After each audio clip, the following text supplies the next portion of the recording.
Hi, everybody. You're extremely welcome. I'm delighted to see so many comments already and people joining from all over the world to this live stream. I have a question from Deb, so I would just like to answer this straight away.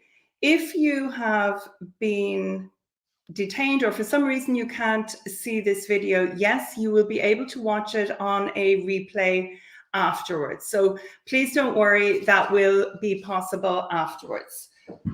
Now, there we go. So you're all extremely welcome. If it is possible, I'd be thrilled to see where you're tuning in from. And later on, I'm going to make a little map and I will just collate everybody's destination. But for those of you who don't know me, my name is Nicola Brown. I'm a textile artist living and working in rural Southeast Ireland. I'm absolutely passionate about growing my own vegetation, about felt making, and about eco-printing in the dirty pot. So I really hope that you enjoy session 1 of 3 sessions. These are just a little thank you to all my followers and my way of just showing my appreciation. I'm launching a simple ebook all about the dirty pot technique later this week. And this free bootcamp is just a little celebration gift to you from me. So you know who I am, Nicola Brown, living and working in Ireland. You're already starting to drop comments saying where you're tuning in from. It's really wonderful. And what is the top question that people consistently ask me about eco-printing? I think this question is probably the same whether you work, as I do, in the dirty pot or whether you work using traditional powdered mordants. And really, that question is, how do you achieve crisp and clear, colorful prints? For me, this is done in the dirty pot, which I'm going to explain more about in a minute. But for many other people, it's also done using traditional powdered mordants. And it seems to be the #1 question that people want to have answered. And I think that probably when I get asked that question, it's actually from people who already have had some eco-printing experience and they're not happy with the results. So it might be somebody who's relatively new, or they've seen a video maybe on YouTube, or they've seen pieces that a friend has made, or they've seen something on Facebook. But the #1 thing I would say is, if you don't strip everything back to the basics and you don't learn the foundations correctly, it's absolutely impossible to move forward and, with a solid background and be able to repeat your results. So what I hope to share with you today, this is day 1 of 3 individual sessions. So I hope to share with you just the ultimate basics about eco-printing in the dirty pot and how to achieve crisp prints. So the first question I think needs to be answered is, what is a mordant? Because when I'm talking about working without a powdered mordant, some of you may be not sure what a mordant even is. So it's a metal salt that is used traditionally to help fix color on fabric. So what actually happens when you mordant your fabric, you would wash your fabric first, whatever you are printing. You would then prepare a solution of a metal salt. It could be alum sulfate, it could be alum acetate, copper sulfate, ferrous sulfate. So you prepare a solution, you heat that to a specific temperature, and you put your fabric in that solution and you hold it at temperature for a minimum of 1 hour. Often people will turn the pot off at that stage and then they will let the liquid cool down. But what actually happens is that the structure of your fabric is chemically altered. And so that makes it receptive to receiving the natural dye. Whereas when we are working in the dirty pot, there is another phrase that can also be used. And so that phrase is pot as mordant.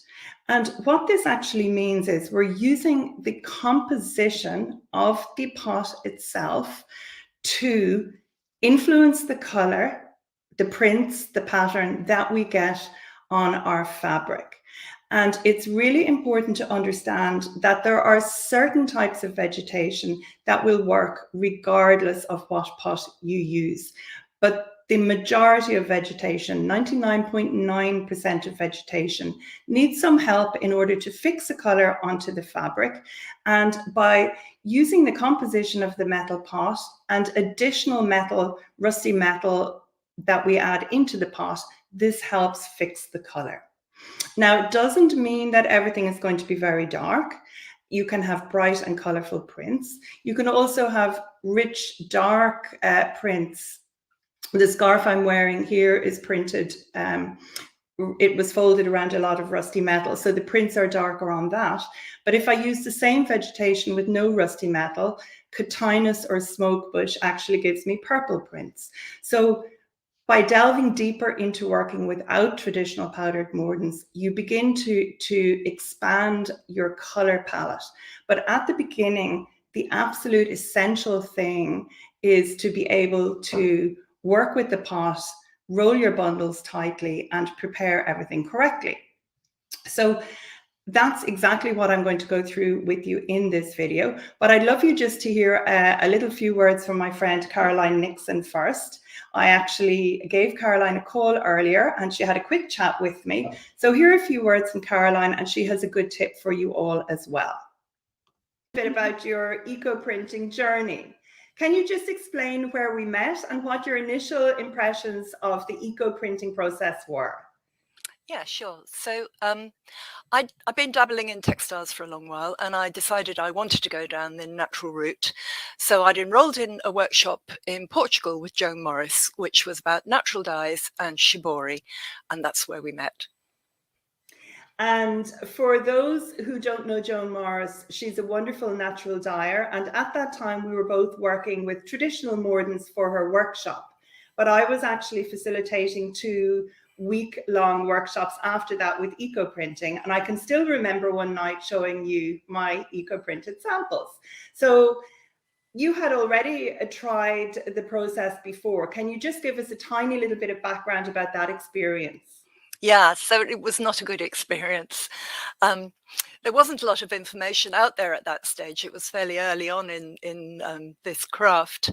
And I had found a workshop and gone along to it. And basically, I won't tell you the name of the teacher, but she didn't know what she was doing. So we made some very loose bundles with all sorts of petals and things that, you know, I now know would never get to work. And we got horrible brown, muddy, blurry results.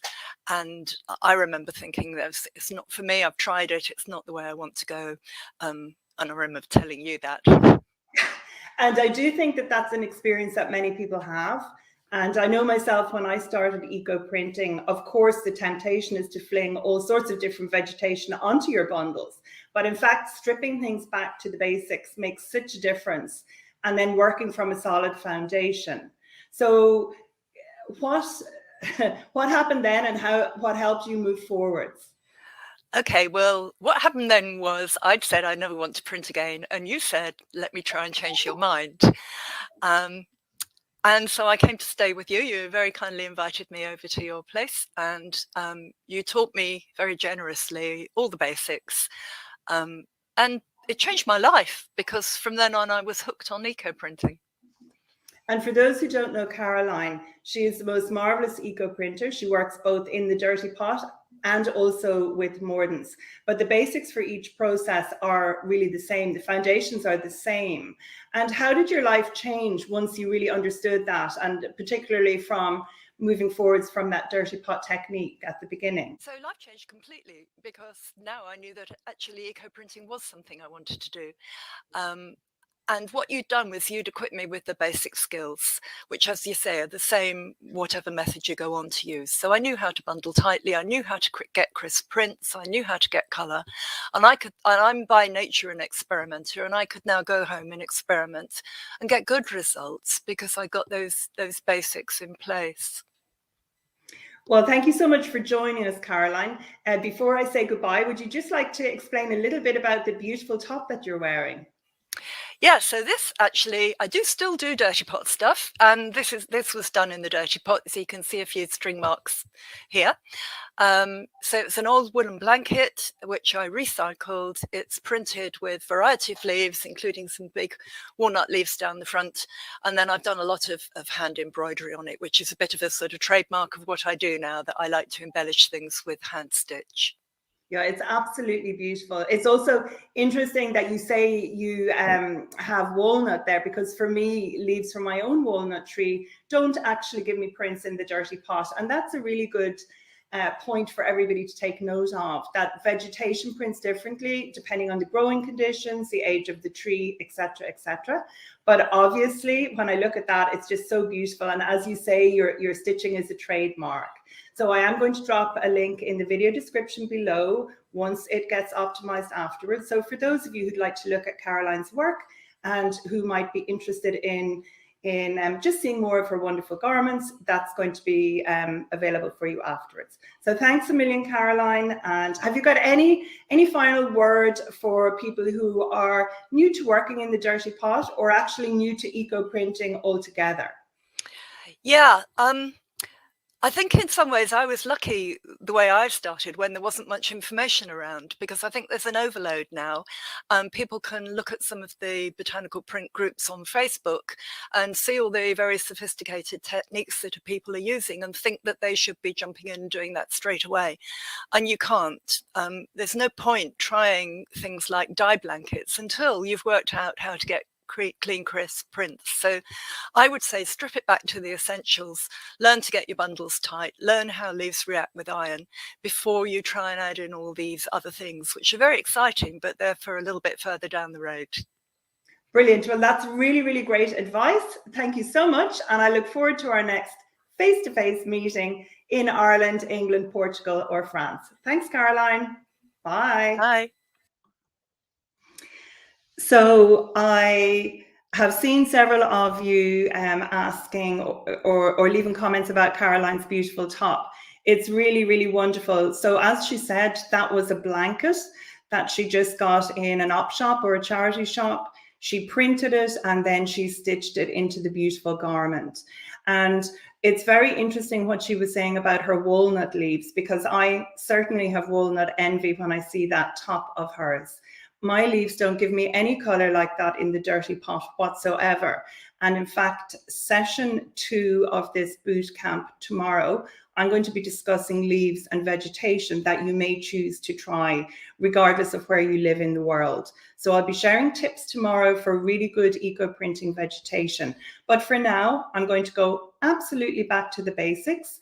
And for those of you with no experience, just make notes. For those of you with previous experience using mordants, it is subtly different when you're working without mordants. So I'm going to keep things very simple today, and I'm going to also share some pictures of some of my own, a bundle of my own during the process, so that you can just see the results that I achieved. So the first thing that we're going to be, or that you need to know today, is that today is all about printing on a protein-based fabric. Day 3, I'm going to discuss cellulose fabric, but for day 1 of this boot camp, we're talking about protein-based fabric. And by that, I mean fabric that has come, in essence, it's come from an animal. So it could be wool, it could be cashmere, it could be like my scarf, it could be silk, mohair, quivet, yak. So any fiber that has come from an animal, that is the absolute easiest to start printing with. So I really cannot urge you enough, if you have not eco printed before, or if you only have past experience working with powdered mordants, I cannot urge you enough. Start with wool or silk. And old wool blankets are absolutely brilliant, because they have that little bit of thickness to the weave, and that makes them a good substrate to print on. But if you're a wet felt maker, felt makes an even better substrate. It just absorbs the natural dye from the plant material like blotting paper and ink. So that really is very, very good to know. So the first thing you need to do once you've decided on the fabric that you're printing is to wash your fabric and prepare it correctly. Now, I like to do this using a simple olive oil soap. So if you're a felt maker, use whatever soap you use for wet felting. If you're not a felt maker, you can get olive oil soap or something very simple from a health food store. I cannot urge you enough not to use a proprietary wool cleaner. Some people use environmentally friendly or green products for their washing machine or their hand wash. Those are not suitable in my estimation unless you are using powdered mordants. And the reason for that is they may have some natural stain blasters in them.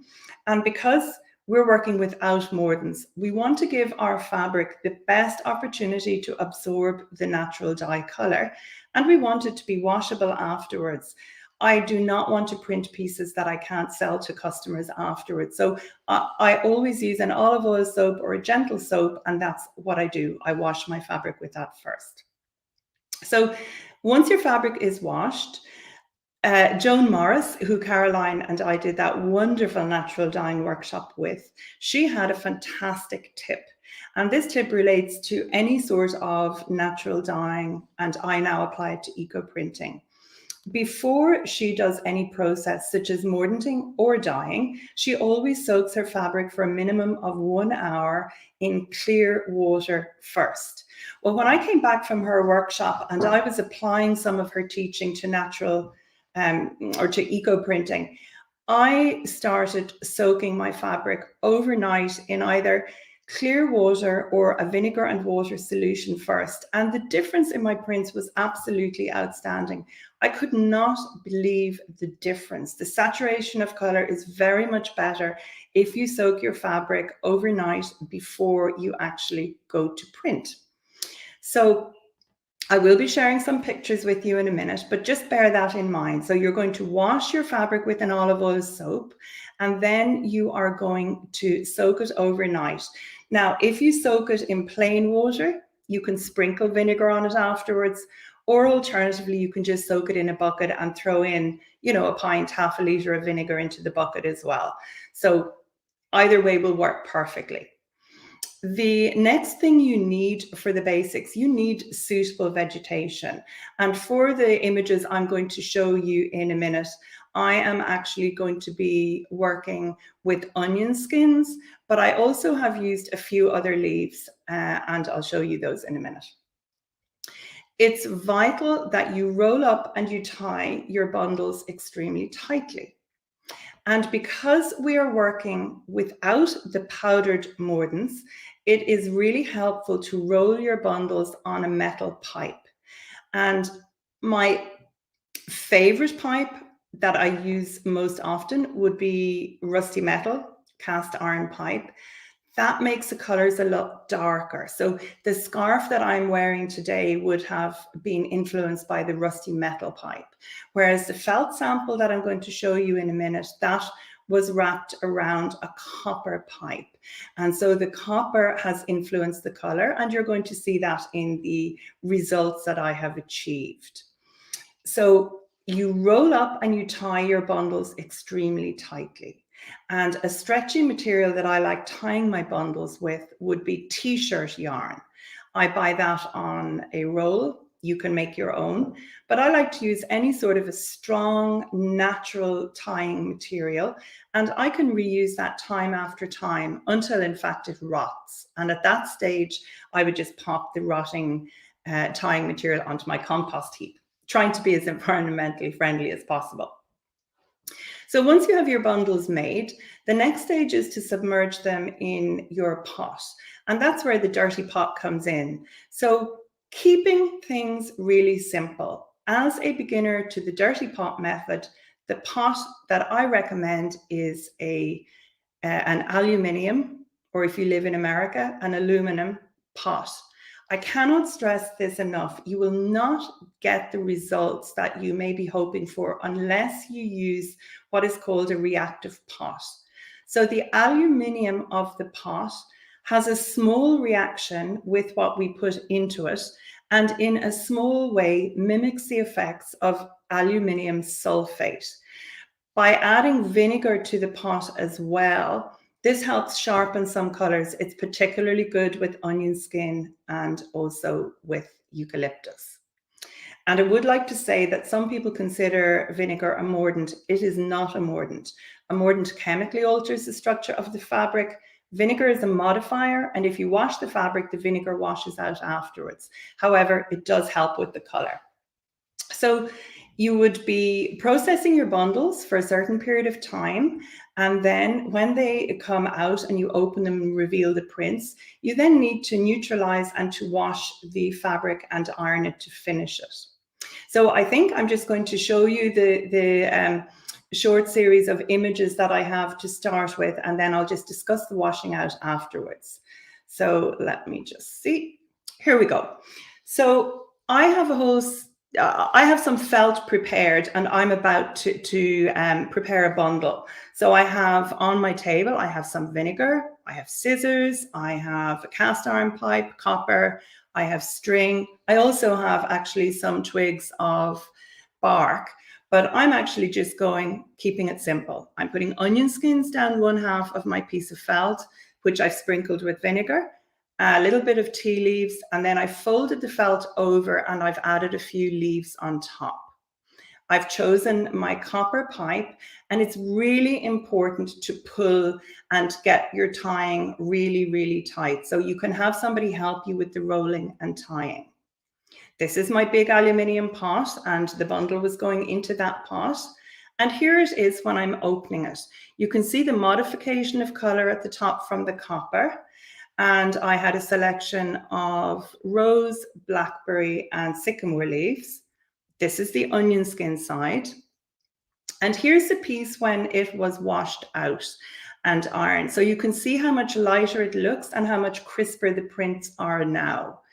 Now, often I get asked by people, oh, you know, all my prints are washing out. What washes out when you finish your fabric? It's not the actual prints, it's the dye that has not been absorbed by your fabric.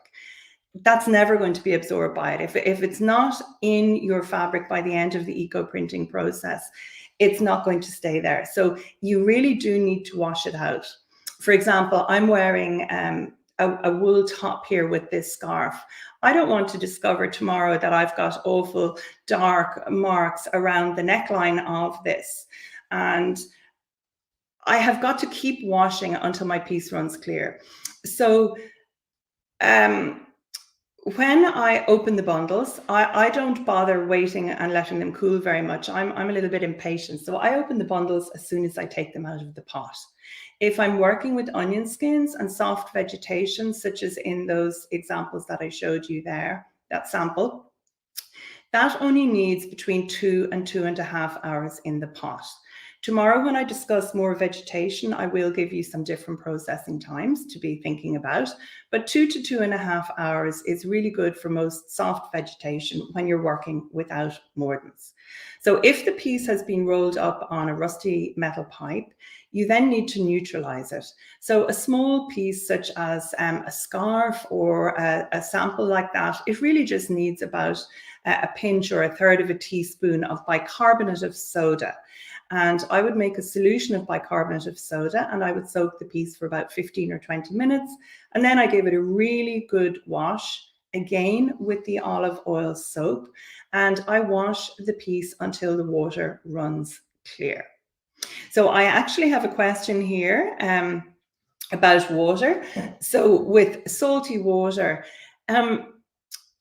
personally, I've never found that the water, to be honest, makes a really big difference. Whether it comes from a commercial supply in a city in America, I have well water, whether it has a lot of iron in it or not. I've actually never found that working without powdered mordants, that makes a big difference. What does make an extremely big difference is the fact that you need to have your pot boiling. So I processed that felt bundle for just over 2 hours, about 2.25 hours, in a pot that the liquid was boiling the whole time the bundle was in the pot. So that is a tip. And obviously in the ebook that's launching later this week, I go through all of these things, you know, in much more detail. But the important thing is not actually the composition of the water, it's how hot you keep the temperature when you're boiling. So I advise using gas if at all possible, or a wood-fired boiler, and keeping the lid on your pot.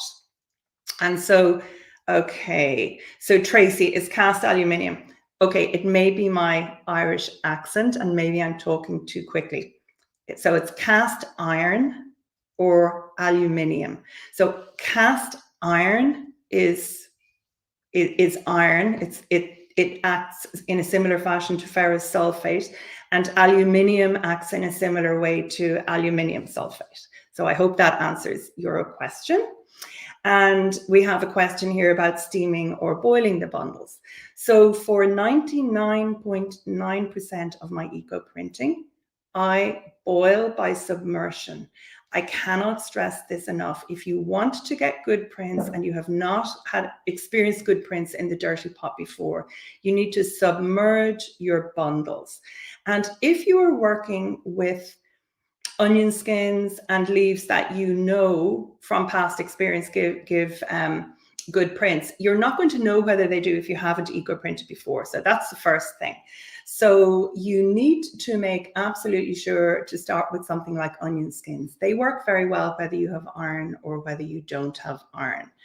But with a lot of vegetation, it's really, really helpful to have the iron. So when you start your pot from scratch, again, that's not really a topic for today, but if you were starting at the very, very beginning and you had a big aluminium pot, I would add, you know, a pint or two of vinegar to that. I would half fill it with water. I would put in something like a big old horseshoe or an old piece of a big lump of metal, and I would boil it for about an hour before I would start using that pot liquid. And the vinegar and the rusty metal, they have a reaction. Then I would pop my bundles in, and I could also add additional onion skins in the pot to give more background color. I don't throw the pot water out. That liquid is used time and time and time again, 6 months, 9 months, but I modify it. So once you have the basics, you then learn how to modify the colors that you achieve from the pot. Now, here's another question. How about substituting citric acid for vinegar? No, citric acid strips the color, and actually fresh lemons are what I use to clean my hands afterwards. So I rub my hands with cut lemon when they get dirty, and so you definitely do not want to substitute citric acid for vinegar. It's vinegar or nothing. Having said that, I have used a very sharp red wine successfully as well. So when you wash out your fabric and the water is running clear, if you have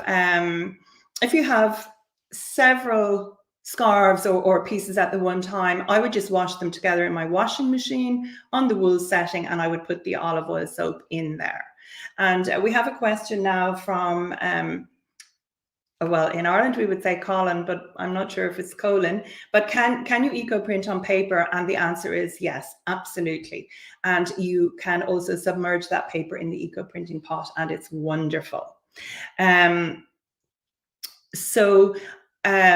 If anybody has a question, just stick it down in the chat now, because I'm happy to answer it. I will be discussing vegetation tomorrow in session 2. And let me just see, are there any questions coming in? Thank you so much. Oh yeah, how hot is the water temperature for boiling the wool? Okay, so I'm not a scientist and I'm not great on temperatures, but you know, if you were boiling vegetables and you put the water on in the kitchen and you wait for the water to boil, so there is a bubble and plenty of steam, that is exactly how hot. I want it to be a rolling boil. I want it to be bubbling away. And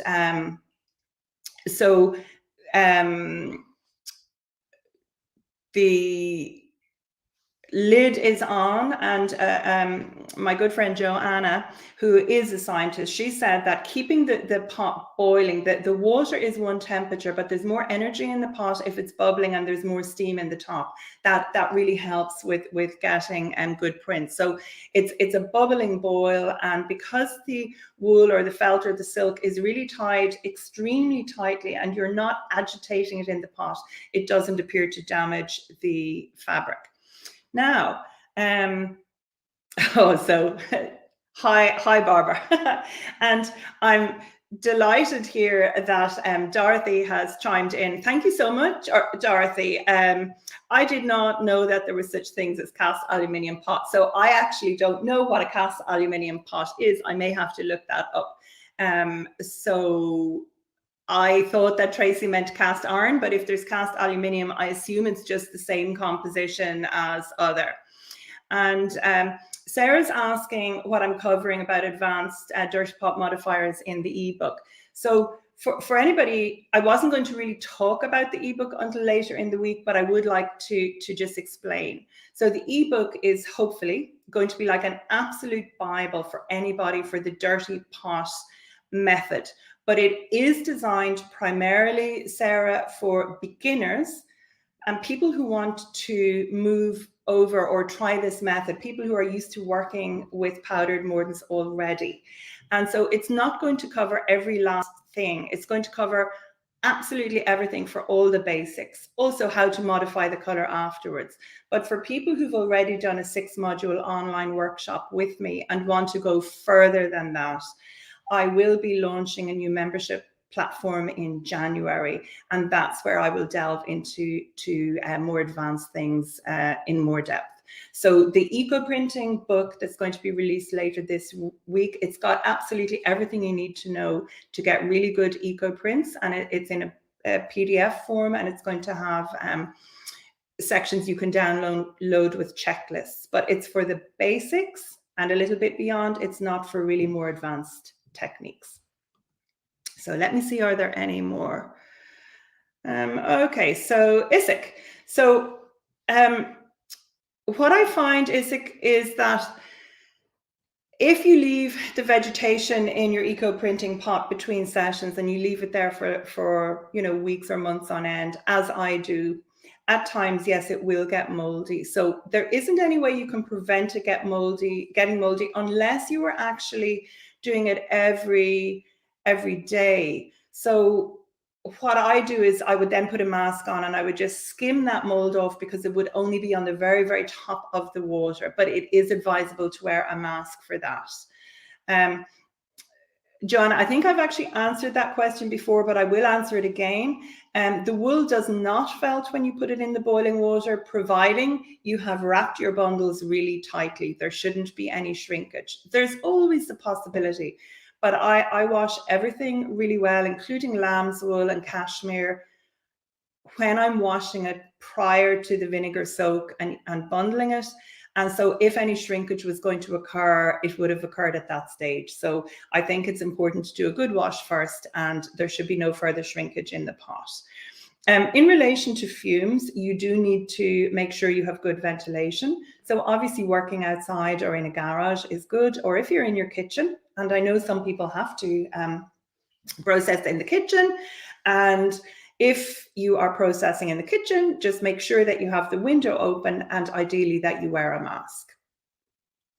So did I say that I boil a piece of rusty metal, Kate? Just if you're starting a pot from scratch, you can add a piece of rusty metal and boil it for about an hour before putting the bundles in, and that will really, really help with that. So Mona, now the questions are coming in quick and fast. So Mona, you're very welcome.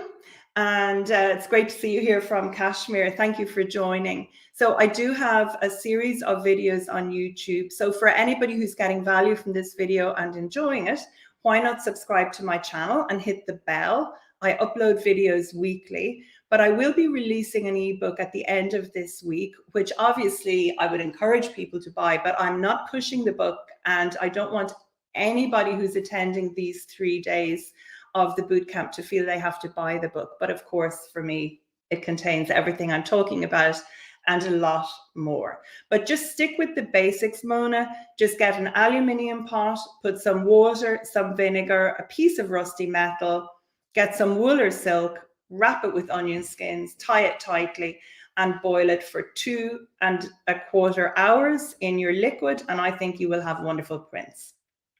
So another question, we're going to discuss leaves tomorrow, but you can use leaves and you can dry them and then you can rehydrate them. But I'll discuss leaves tomorrow, but yes, you can use dried or fresh. And Tracy, thanks. I'll let you and Dorothy talk about that. And Dorothy, you might just update me on that because I'm interested myself. Wonderful, Tammy. I'm pretty excited about it too. Thank you so much. Oh, wow, from Chile. And this is great. Sarah, thank you so much, Sarah. And oh, okay, so here's another question. So working in the dirty pot, I do not use barriers for 99.9% of my printing. However, there may be times when I would want to use a barrier, and I don't use plastic. What I use in my studio here in Ireland is I use waxed paper, and that is again something for the membership. And I do quite a lot of tannin and iron reactions on occasion, and I would use a barrier for that, and that barrier would always be waxed paper. But for what we're doing and submerging in the dirty pot or even steaming over the dirty pot, no barrier whatsoever. Oh, now here we have Margaret. Yes and no, Margaret, because if you look at that, if you rewind the video, I use malt vinegar. So in fact, any vinegar will work. Malt vinegar doesn't adjust the color of the fabric, only when you sprinkle it on, but actually it washes out afterwards. So I've also used balsamic and apple cider vinegar. So any vinegar. Okay, Tracy. Well, of course, if I make the felt myself, I really absolutely love that, because that means that I've made the piece of fabric or the item or the sculptural piece from scratch with my own hands. But I also love printing on silk. I love printing on upcycled clothing, and I have commissioned over the years, I've commissioned 150 meters of the most wonderful lamb's wool. I had that woven for me by a local, 400 years of weaving in his history by a local man in a woolen mill. So I really like printing on linen as well, and silk and upcycled fabric. But making felt is very special because felt making was my first textile love, and printing on my own felt is fantastic. So, okay, so Jill, can you use dried leaves? When I would use dried leaves, I am going to discuss leaves tomorrow, but I would usually rehydrate them in either water or maybe rust water, not vinegar. Okay, so does the water... Julie, I think a lot of people who eco-print and are used to working with mordants or steaming, this isn't a criticism, but it is an observation. People do not roll their bundles tightly enough. And when Caroline and I go on holidays together and we're eco-printing and she's going back to using the dirty pot method, she always has to remember that they need to be really tied tighter than if you were steaming. So the leaf print does not bleed. What makes the leaf print bleed is if the fabric is too wet when you are rolling it up. So submerging will not make it bleed. And in the third session, I'm going to be discussing cellulose fabrics, and I'm going to be wearing a top, and you will see really crisp prints on that top because the top is cellulose and it was submerged as well. So yeah, it's not the submersion, it is the fact that the bundles are not tied tightly enough. And so, okay, so since the questions are coming in about the book, I am going to just answer these. So thanks very much, Tish. So I'm going to tomorrow we're going to be doing another session about eco printing in the dirty pot, I'm going to discuss good vegetation to use. The following day, I'm going to discuss rust water and one simple way of getting good prints on cellulose fabric. Then on Thursday, I'm going to release the book. So if you pop back in on Thursday, I will have the links and everything set up for the ebook. I'm just doing the final edits at the moment, but that will all be set up. And once it is, I will actually drop a link to the ebook in each of the bootcamp, the video descriptions for the bootcamp as well, once it's live, so you can get it from that, Tish. So, and the subscription then is going to be launched in January, and that's a really exciting new program. So I can't say too much about that now because, again, I'm just in the final thing of getting that ready, but that's going to be really exciting, I hope, anyway. Okay, so now parchment paper, absolutely perfect, absolutely perfect. So here we have Eleanor. Now, this is a good question, Eleanor, and I would say definitely not.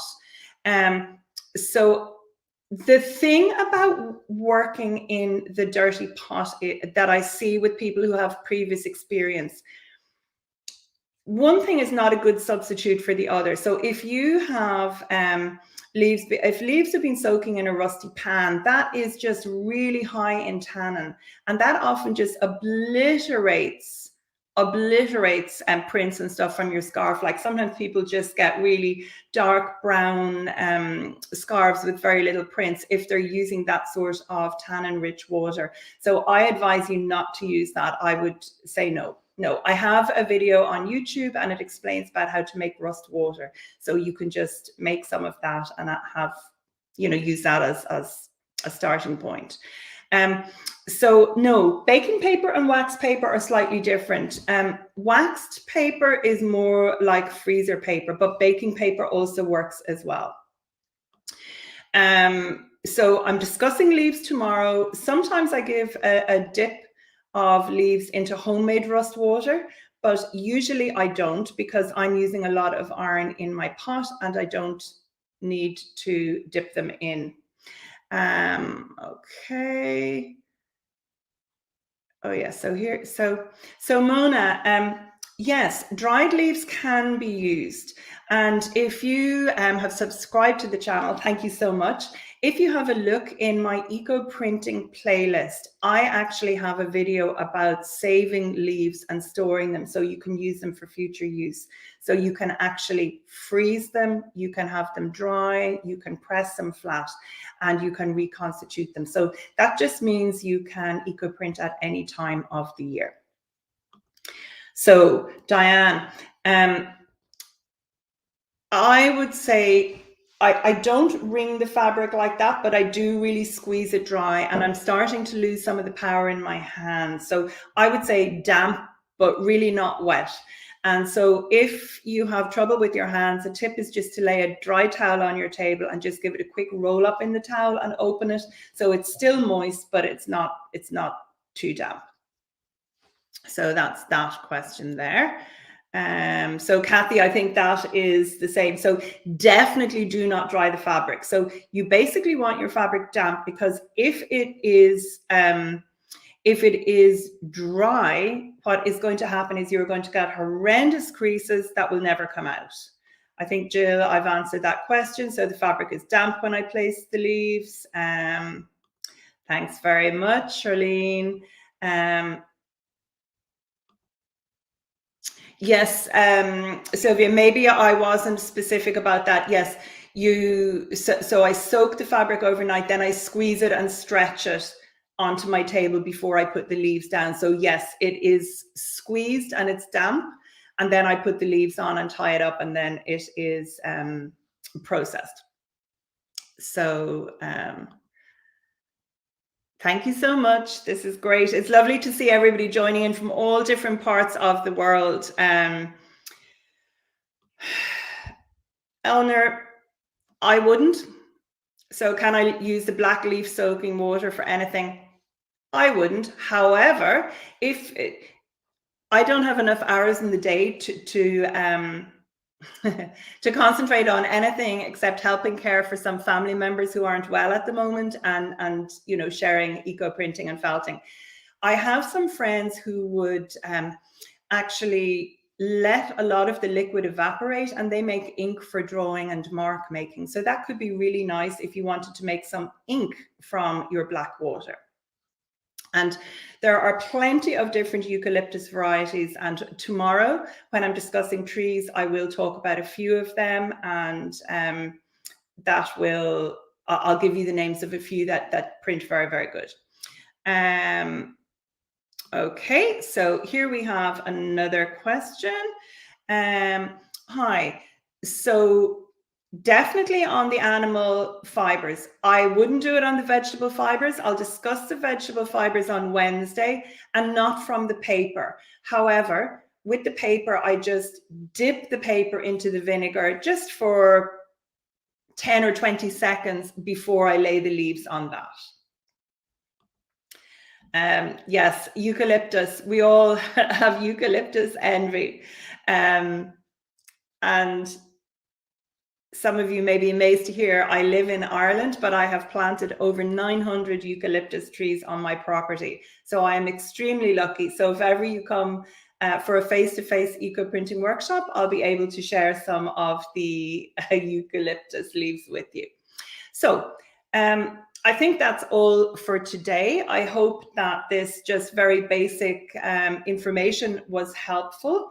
If you have any questions, any last questions, just put them in the chat immediately, and I'll just keep an eye on it for 20 seconds. But otherwise, I hope that you will tune in again tomorrow. This is going to be available on the replay, so you will be able to watch it again.